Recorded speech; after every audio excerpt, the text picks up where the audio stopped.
तो फ्रेंड्स, आज हम करने वाले हैं बिल ऑफ एक्सचेंज का अकाउंटिंग ट्रीटमेंट।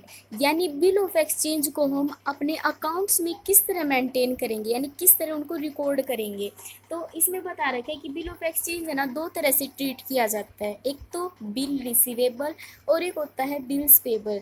बिल्स रिसीवेबल किसके लिए होता है? बिल ऑफ एक्सचेंज तो एक ही है, लेकिन उसके नाम अलग अलग है, अलग अलग लोगों के लिए। जैसे सेलर है, सेलर के लिए वो बिल रिसीवेबल है क्योंकि वो उसके लिए एक एसेट है, उसके थ्रू उसे पेमेंट रिसीव होएगी। लेकिन बिल्स पेबल बायर के लिए लाइबिलिटी है क्योंकि इसके थ्रू से पेमेंट करनी है। तो बिल रिसीवेबल सेलर के लिए तो एसेट है और बिल्स पेबल लाइबिलिटी है किसके लिए? बायर के लिए। तो यानी बिल ऑफ एक्सचेंज ना, चीज़ तो एक ही है लेकिन उसके नाम अलग अलग है, अलग अलग पर्सनस के लिए। आगे बता रखे हैं, the person who receive money draws the bill and gets it accepted from the person who is liable to pay. As such, the same bill is bill receivable from the point of view of the drawer and a bills payable from the point of view of the acceptor. मैंने भी यही बताया कि drawer के point of view से वो bill receivable होता है और एक्सेप्टर के पॉइंट ऑफ व्यू से वो बिल्स पेबल होता है क्योंकि इसके थ्रू वो पेमेंट करेगा और ड्रॉर पेमेंट रिसीव करेगा, इसलिए उसके लिए वो बिल्स रिसीवेबल कहलाता है। आगे बता रखा है, in other word the same bill is an asset for drawer and a liability for the acceptor. मैंने भी यही बताया। अब बता रखे हैं कुछ यूजेस, बिल रिसीवेबल के क्या यूज है, हम इसको किस तरह से यूज कर सकते हैं। तो बिल रिसीवेबल के ये यूज हैं कि इसको हम है ना, a party which holds a bill receivable in the either of the following ways. he kept he may kept it till the date of maturity। की ड्रॉर जो है ना, ड्रॉर के पास होता है बिल रिसीवेबल। तो ये केस हो सकता है कि बिल रिसीवेबल उसे उसकी ड्यू डेट तक अपने पास ही रखे, यानी किसी को इंडोर्स ना करे, ना वो डिस्काउंट करवाए, ना ही किसी और को दे, अपने पास मेंटेन रखे ये सोच के कि मुझे ड्यू डेट पर इसकी पेमेंट मिल जाएगी। दूसरा केस बता रखा है, he may discount it with the banker, कि वो इसको ना डिस्काउंट करवा सकते हैं। मान लेते हैं कि सप्लायर को नीड हो गई तो उसे अभी पैसे चाहिए, इसलिए अभी पैसे चाहिए ना, तो वो उसको डिस्काउंट करवा सकता है बिल को वो। तीसरा केस दे रखा है कि वो बिल को इंडोर्स कर सकता है किसी थर्ड पार्टी को। जैसे उस सप्लायर सेलर ड्रॉर एक ही चीज़ है ये तीनों। तो ये ना बिल इंडोर्स कर सकता है किसी को, यानी इसको है ना किसी को पैसे देने थे तो उसने पैसे तो दिए नहीं बल्कि बिल दे दिया, एक तरह से बिल दे दिया कि इसकी ड्यू डेट पे तेरे को पेमेंट मिल जाएगी, अभी के लिए बिल ले ले। तो और चौथा केस है, ही में send it to his banker for collection. कई बार क्या होता है, बैंक जो है ना हमारे बिल चेक वगैरह कलेक्ट कर लेते हैं कि वो कहते हैं कि स्टैंडर्ड ऑर्डर दे देता है सेलर बैंकर को कि हाँ इनको पेमेंट करनी है, इनसे पेमेंट रिसीव करनी है। तो उस टाइम वो बिल रिसीवेबल अपने बैंकर को भी भेज सकता है कि सप्लायर ये कह के कि मुझे टाइम नहीं है, तू कलेक्ट कर लियो ये कह के।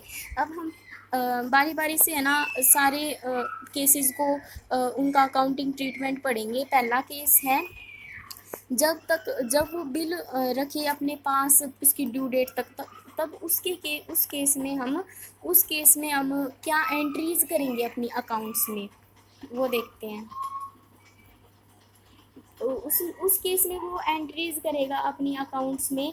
यहाँ पर तो दे रखी है ट्रांजैक्शन, यहाँ पर दे रखा है ड्रॉर की बुक्स में और यहाँ पर दे रखा है ड्रॉई की बुक्स में। पहला हम पढ़ते हैं कि जब मान लेते हैं जो एक्स है वो ड्रॉर है और वाई जो है वो ड्रॉई है।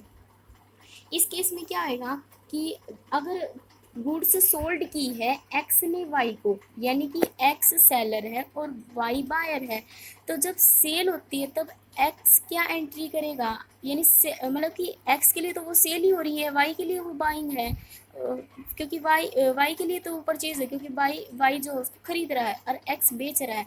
तो वो अपनी बुक्स में एंट्री करेगा Y debit to sales account. अब उसने वाई को डेबिट क्यों किया? क्योंकि वाई रिसीवर है, वाई गुड्स का रिसीवर है और सेल्स का तो बैलेंस ही क्रेडिट होता है क्योंकि सेल्स इनकम होती हैं।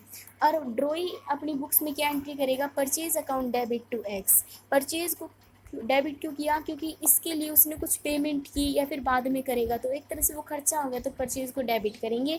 और एक्स गिवर है, एक्स गुड्स का गिवर है, इसलिए हमने उसको क्रेडिट किया। सेकंड केस देखते हैं कि when X received a bill duly accepted by Y. जब एक्स ने बिल ड्रॉ किया, एक्स ने बिल ड्रॉ किया और वाई ने एक्सेप्टेंस दी, तो एक्स तो अपनी बुक्स में बिल ड्रॉ करने की एंट्री करेगा और वाई अपनी बुक्स में एक्सेप्टेंस की एंट्री करेगा। तो दोनों अपनी बुक्स में एंट्री करेंगे, तो एक्स अपनी बुक में क्या एंट्री करेगा, bill receivable debit to Y, bill receivable account debit to Y. अब वाई को यहाँ पर क्रेडिट कर दिया और बिल रिसीवेबल को डेबिट कर दिया। बिल रिसीवेबल को डेबिट इसलिए किया क्योंकि वो हमारा एसेट है, और टू वाई क्योंकि वाई पेमेंट करेगा, इसलिए bill receivable debit to account debit to Y. Y payment करेगा तो इस केस में वाई गिवर बन जाएगा क्योंकि वो पेमेंट का गिवर है लेकिन गुड्स का रिसीवर है, इसलिए जब गुड्स की बारी आएगी तब हम उसको डेबिट करेंगे, लेकिन जब पेमेंट की बारी आएगी तब हमें उसको क्रेडिट करना ही पड़ेगा। तो यानी बिल रिसीवेबल को डेबिट किया और वाई को हमने क्रेडिट किया। और अब एक्सेप्टेंस के टाइम में ड्रॉई क्या एंट्री करेगा अपनी बुक्स में, ड्रॉई यानी परचेजर, तो वो अपनी बुक्स में एंट्री करेगा, एक्सेप्टर भी बोल सकते हैं इसको, वो अपनी बुक्स में एंट्री करेगा X debit to bill payable account, bills payable account. Bills payable को उसने इसलिए क्रेडिट किया क्योंकि वो उसके लिए लाइबिलिटी है कि उसे ड्यू डेट पर इसकी पेमेंट करनी पड़ेगी, तो बिल्स पेबल को इसलिए उसने क्रेडिट किया। और अब एक्स को डेबिट क्यों किया, क्योंकि एक्स रिसीवर है, वो पेमेंट का तो रिसीवर है लेकिन गुड्स का गिवर है, इसलिए जब पेमेंट की बात आती है तो हमें उसको क्रेडिट करना पड़ेगा। थर्ड केस देखते हैं हम इसका। थर्ड केस में बता रहा है कि when the bill is retained by X till the date of maturity and X pays the amount of bill on maturity. अब बता रखा है थर्ड केस में कि एक्स को पेमेंट रिसीव करनी थी, उसने पेमेंट रिसीव कर ली और वाई ने पेमेंट उसको दे दी। तो इस केस में उस केस में ड्रॉर क्या एंट्री करेगा अपनी बुक्स में, ड्रॉर यानी सेलर, सेलर यानी सप्लायर, तो वो अपनी बुक्स में एंट्री करेगा bank account debit to bills receivable account. अब बैंक को उसने डेबिट क्यों किया, क्योंकि बैंक उसके पास पैसा आया है। यहाँ पर हम कैश अकाउंट को भी डेबिट कर सकते थे, लेकिन ये ज़्यादातर ट्रांजैक्शन बिजनेसमैन की बैंक से ही होती है, इसलिए हम है ना ऑलमोस्ट बैंक को ही डेबिट करते हैं, ठीक है। तो बैंक अकाउंट डेबिट किया और बिल रिसीवेबल को क्रेडिट किया। अब बिल्स रिसीवेबल को क्रेडिट क्यों किया, आप कहोगे कि बिल्स रिसीवेबल तो एसेट होता है, उसको डेबिट करना चाहिए, लेकिन अब वो एसेट कहाँ रह गया, बिल रिसीवेबल तो ख़त्म ही हो गया। बिल रिसीवेबल की जगह पेमेंट तो आई गई हमारे पास, तो बिल रिसीवेबल में जो अमाउंट डेबिट हो रहा है उसको भी तो मारना पड़ेगा क्योंकि वो डेबिट अमाउंट तो अब हमारा पेमेंट में ही कन्वर्ट हो गया, इसलिए। और उसने ड्रॉई ने पेमेंट की है, ड्रॉई ने पेमेंट की है तो उसके पास से कैश चला गया, कैश बैंक से गया हो चाहे कैश हाथ से गया हो, लेकिन गया तो गया। तो बैंक को हमने क्रेडिट किया और बिल्स पेबल को डेबिट किया। बिल्स पेबल को डेबिट इसलिए किया क्योंकि बिल्स पेबल में पहले से बैलेंस क्रेडिट है, तो बिल्स पेबल का क्रेडिट बैलेंस तो अब कैश में ही कन्वर्ट हो गया, तो अब उसको हटाने के लिए उसको डेबिट किया ताकि वो बिल्स पेबल का जो अकाउंट है वो क्लोज हो जाए, ठीक है, दोनों साइड इक्वल होके क्लोज हो जाए। एक तरह से लेजर को भी हमने अपने दिमाग में लेके चलना है। तो ये थी पहला केस बिल ऑफ एक्सचेंज का। इसके बेसिस पर इसकी 3-4 इलस्ट्रेशन आप कर सकते हो, क्योंकि जब अगर आपको ये एंट्रीज समझ में आ गई, बिल्कुल समझ में आ गई, आपने रट ली, तो आप इन क्वेश्चंस को बिल्कुल ईजिली कर सकते हो, बिल्कुल ईजिली हो जाएंगे आपके ये questions. Thanks for watching friends.